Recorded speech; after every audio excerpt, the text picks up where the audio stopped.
কি গালিব ভাই, ব্যস্ত মনে হয়, কি লিখে লিখি করছেন? আর ব্যস্ততা, এই একটা কবিতা মাথায় আসলো তাই লিখছি। ও ও তুমি তো অনেকক্ষণ যাবত এখানে বসে রয়েছো। আমি অনেক ভুলে গিয়েছিলাম। তা তোমার তো আজকাল কোনো খোঁজ খবরই নেই।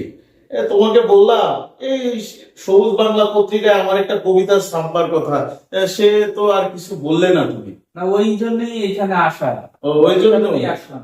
ও আচ্ছা আচ্ছা আচ্ছা, ঠিক আছে। শোনো, তোমাকে তো এর আগেও আমি একবার একটা কবিতা দিয়েছিলাম, তারপর তুমি আমার কাছ থেকে কিছু টাকাও নিয়ে গেলে, তাই কবিতাটাও তো ছাপা হলো না। যাক, টাকার কথা নাই, বাদই দিলাম। তুমি ছোট ভাই মানুষ, তুমিও তো কিছু লেখালেখি করো। তুমি কি লেখালেখি করো এখন?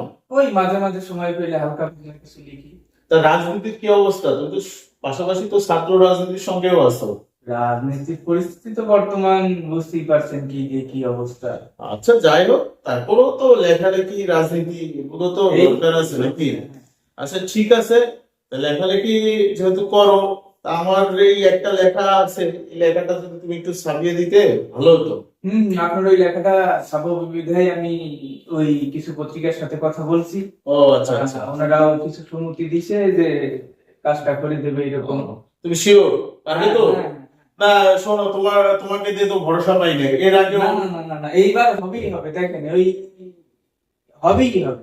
আচ্ছা ঠিক আছে, শোনো, এই আমি কিছু তোমাকে টাকা দিয়ে দিচ্ছি, তুমি এই টাকাটা দিয়ে দাও, ঠিক আছে?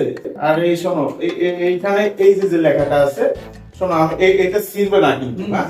তুমি এইখান থেকে যে এই কবিতাটা লেখা আছে, দেখো এই কবিতাটা কি সুন্দর, এটা কিন্তু তুমি ছাপবে।